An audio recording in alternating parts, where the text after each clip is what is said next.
இந்த நாய் எடுத்து வைத்திருக்கிற சினிமா கவுண்டம்பாளையம் என்ன திரைப்படம். கவுண்டம்பாளையம் என்னும் அந்த ஊரையை அசிங்கப்படுத்தி விட்டான். கவுண்டர்களின் இன மக்களையும் அசிங்கப்படுத்தி விட்டான்.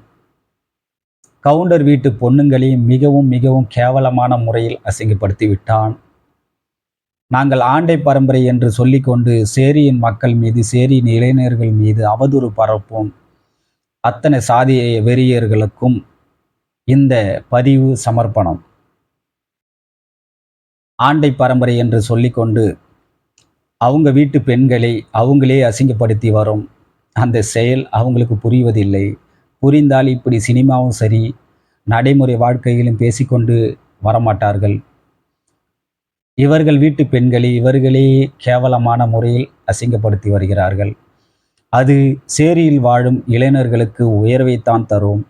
ஏனென்றால் சேரியில் வாழும் இளைஞர்களை பார்த்தால் ஆண்ட பரம்பரை வீட்டு பெண்கள் மயங்கிவிடும் அப்படின்னு என்று அவர்களே சொல்லி கொண்டு இருக்கிறார்கள்.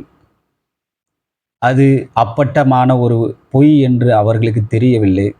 இருந்தாலும் அது சேரியில் வாழும் இளைஞர்களுக்கு தகுதியை தரும், உயர்வை தரும். இவர்கள் எந்த முறையில் எப்படிப்பட்ட விதவிதமான செயல்களில் செய்தாலும் தாக்கினாலும் எங்களுக்கு உயர்வை தான் தரும். சேரியில் வாழும் இளைஞர்களுக்கு எப்பொழுதும் தாழ்வை தராது. இது ஆண்டை பரம்பரைக்கு தெரிவதில்லை. எப்படியாவது சேரியில் வாழும் மக்களை ஒடுக்க நினைக்கும் இப்படிப்பட்ட சாதி வெறியர்களுக்கு மத்தியில் இன்னும் வலுவான திரைப்படங்கள் வந்து கொண்டுதான் இருக்கும். பா. ரஞ்சித் போன்ற, மாரி செல்வராஜ் போன்ற, வெற்றிமாறன் போன்ற இன்னும் நிறைய இயக்குனர்கள் சமூக சார்ந்த சிந்தனைகளை சினிமா மூலம் மக்களுக்கு விழிப்புணர்வு கொடுத்துதான் வருகிறார்கள். ஆனால் மோகன் இப்போ இந்த நாய் ரஞ்சித், நடிகர் ரஞ்சித் அவர்கள் இப்படிப்பட்ட நாய்கள் வந்து சேரியில் வாழும் இளைஞர்களை எப்படியெல்லாம் ஒடுக்க நினைக்கணும் என்று அவர்கள் கங்கணம் கட்டி அலைகிறார்கள். ஆனால் அவர் வீட்டு பெண்களை அவரே அசிங்கப்படுத்துகிறார்கள் என்று அவர்களுக்கு புரிவதில்லை.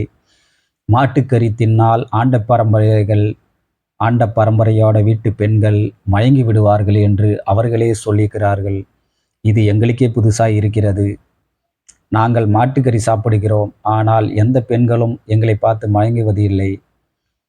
எங்கள் மனங்கள், எங்கள் சிந்தனைகள், எங்கள் வளர்ச்சியை பார்த்துதான் ஆண்டை பரம்பரை வீட்டு பெண்கள் மயங்குகிறார்கள் தவிர மாட்டுக்கறி சாப்பிடுவதால் அல்ல அல்ல அல்ல.